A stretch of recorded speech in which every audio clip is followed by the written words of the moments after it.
Y seguimos con más noticias de Cuba. No olvides suscribirte a nuestro canal. El 1 de mayo en Cuba, una celebración de la miseria y la coacción.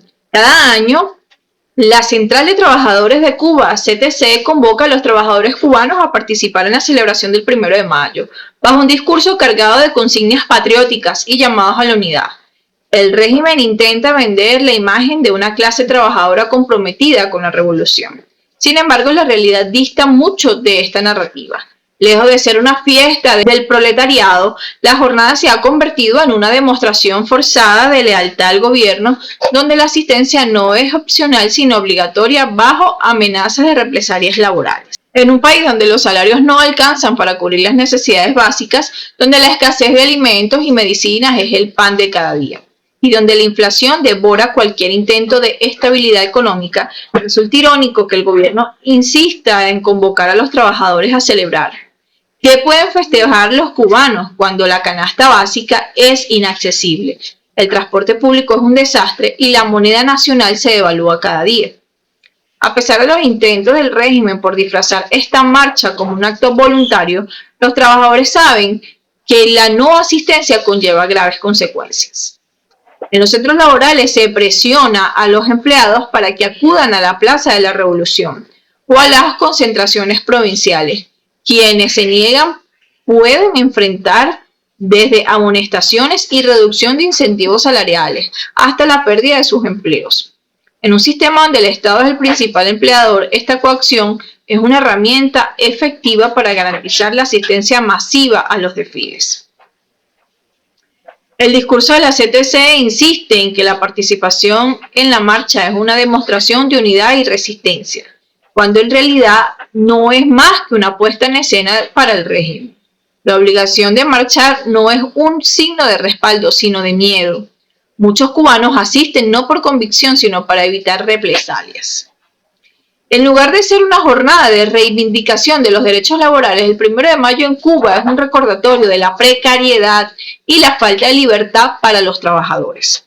El mensaje oficial también intenta culpar al embargo estadounidense por la crisis económica, evadiendo la responsabilidad del propio gobierno en la miseria del pueblo. Sin embargo, la realidad es que las principales causas del desastre económico son la ineficiencia, la corrupción y la falta de libertades económicas en el país. Mientras el pueblo sobrevive con salarios de miseria, la cúpula gobernante mantiene sus privilegios y sigue explotando el trabajo de los cubanos en nombre de una revolución que ya no solo sirve como justificación del poder absoluto. El 1 de mayo no es una celebración para los trabajadores cubanos, es una farsa, una demostración de que el miedo sigue siendo la principal herramienta del gobierno para mantener el control mientras que la miseria continúe. Mientras los derechos laborales sean una quimera y mientras la represión siga siendo la norma, no hay nada que festejar. Y continuamos con esta directa. No olvides suscribirte a nuestro canal. Buenos días mi gente, mi nombre es Juan Echezábal, esta es la página La Tijera de hoy es jueves 13 de marzo del año 2025.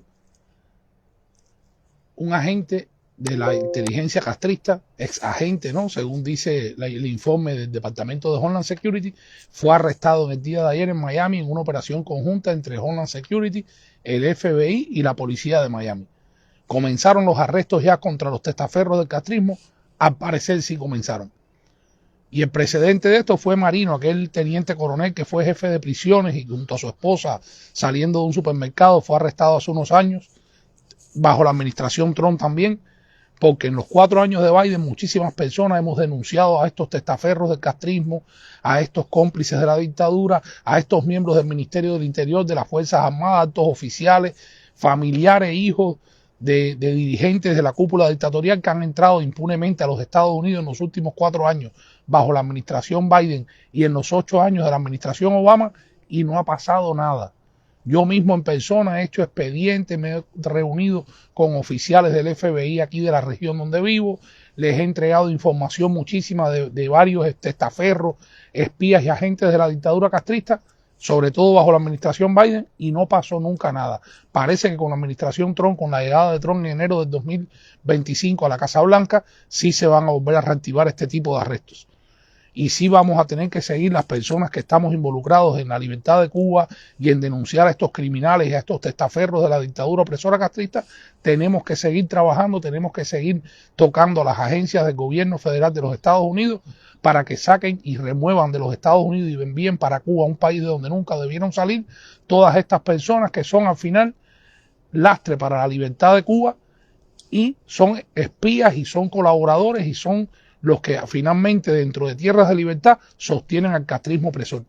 Tenemos que seguir haciendo este trabajo para que las agencias del gobierno de los Estados Unidos puedan remover de este país, de tierras de libertad, de donde quiera donde vivamos un cubano que ha tenido que salir huyendo del régimen opresor castrista porque le han violado sus derechos humanos, porque hemos sido arrestados, porque hemos sido maltratados por habernos opuesto a esa dictadura sanguinaria que impera en Cuba.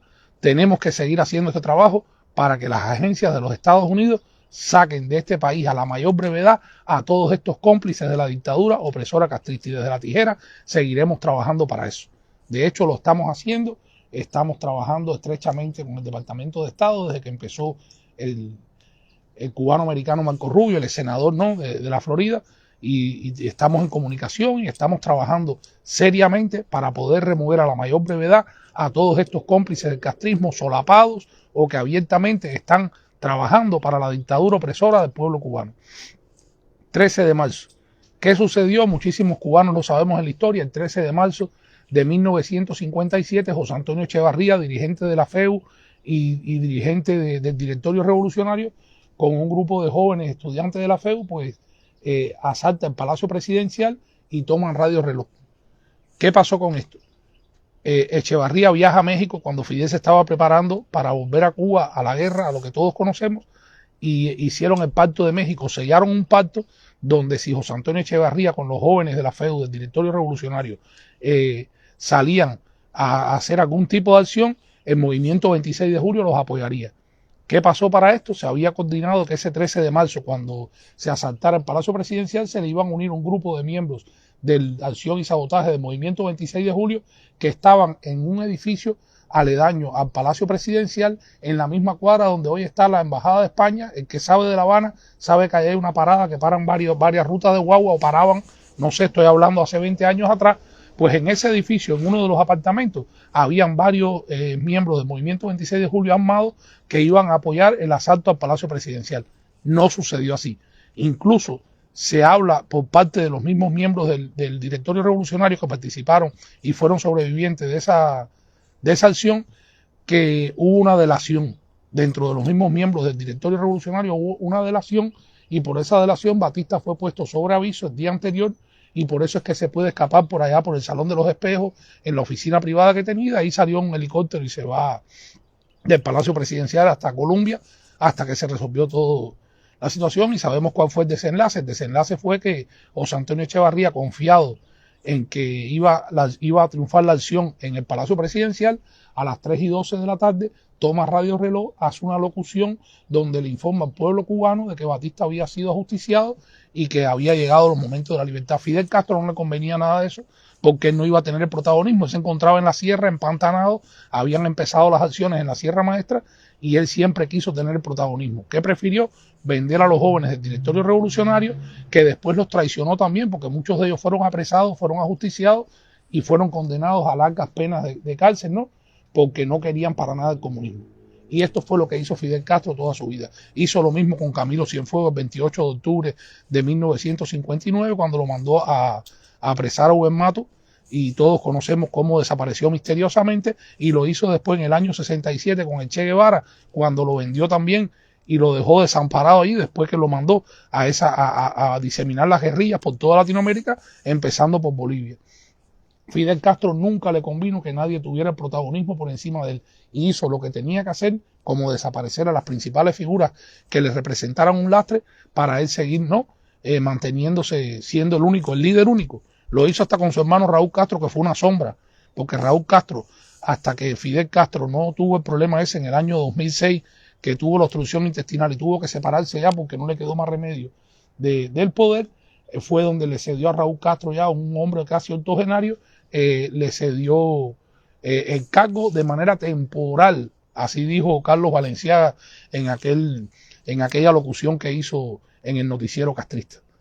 Y así funcionan las cosas, señores. Sigue en Cuba la violencia, sigue en Cuba los accidentes, siguen en Cuba los apagones, mientras el títere dictatorial se ría allá en Unión de Reyes, Matanza creo que fue, visitó y allí se estaba como diciendo de que 30 horas apagones, eso es mucho, y la persona que estaba grabando el video que está circulando por las redes sociales no tuvo más remedio que reírse, porque realmente es una burla bien grotesca la de Díaz-Canel, ¿no? Cuando él sabe que el pueblo está sufriendo, que el pueblo está en apagón, que el pueblo no tiene medicamentos, que el pueblo está pasando hambre, necesidad, 20.000 vicisitudes, y a ellos no les interesa para nada el dolor y la desgracia del pueblo cubano. Vamos a leer comentarios. Luisa Torres, ya es hora de pagar por todos los maltratos y humillaciones que hicieron a sus hermanos en Cuba. Doble moral es poco. Asimismo, no son doble moral, son cómplices de los crímenes del castrismo. Cada agente de la dictadura castrista que está aquí en los Estados Unidos, cada miembro del Ministerio del Interior que cometió abusos dentro de la isla, cada oficial de las Fuerzas Armadas que abusó de un joven que tuvo que ir a pasar el servicio militar obligatorio o que participó en guerras en Angola, en Nicaragua, en Etiopía, en Mozambique, en cualquier país del mundo, tras el falso internacionalismo proletario, es cómplice de esa dictadura castrista. Es una realidad. Orlando Reyes, buenos días. Juan, un fraternal abrazo y mis mejores deseos para todos. Abajo la narcomafia, Castro Canel. Dios nos bendiga. Bendiciones, Orlando, gracias. Usbel Hernández, saludos y bendiciones. Igual para ti. Valentina Rodríguez, el mismo Fidel le avisó a Batista y el mismo mandó a matar a José Antonio Echeverría.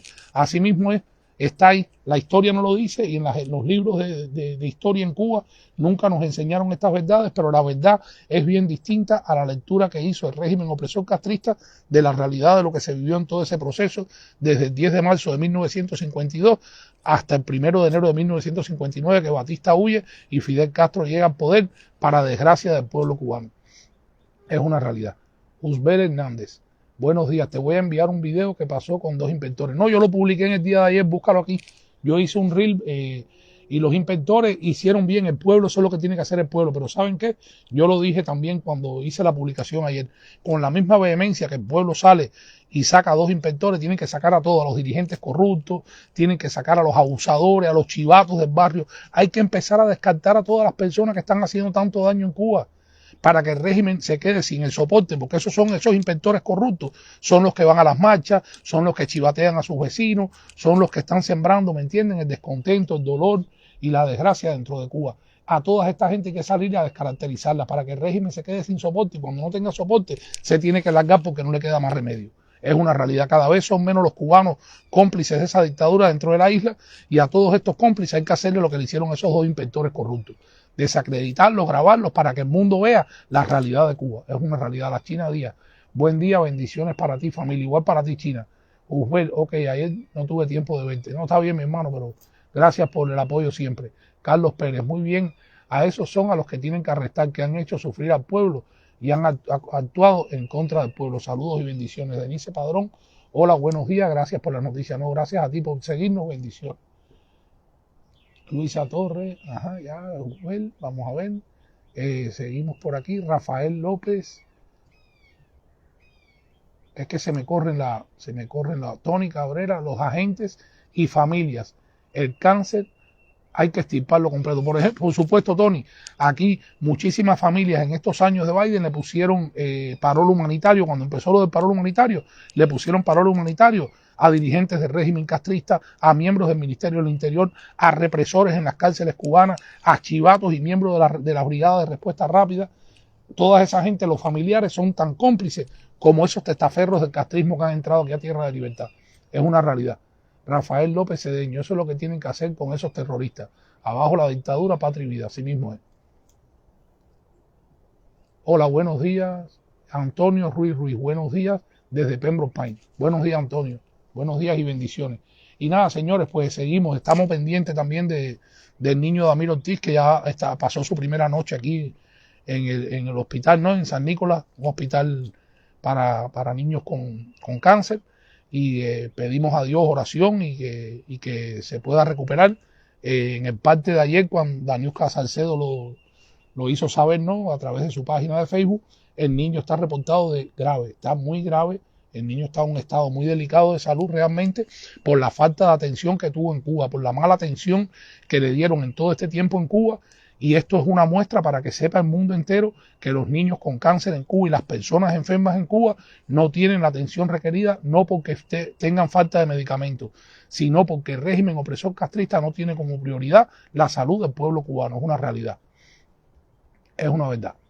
Gabriel Alvarado, Dios es luz y su luz tiene su tiempo. Amén. Así mismo es. Miriam Cutiño, gloria a Dios. Oremos por Damil. Bueno, señores, nada, seguiremos desde la tijera denunciando los crímenes del castrismo, seguiremos actualizándolo con las noticias más importantes de lo que acontece en Cuba y en el resto del mundo, y lo haremos con la veracidad y la inmediatez que siempre nos caracteriza.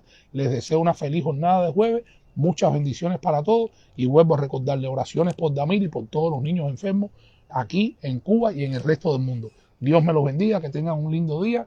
Yo, Rosales, Juan, ¿sabes algo de que Canel quiere firmar un convenio con Corea del Norte para prestar servicios y perseguir en las redes a los que hablen de la dictadura? No tenía idea de eso, pero voy a ponerme para la información. Juven Hernández, mira, hay un dato que pocos hablan. Cuando el Che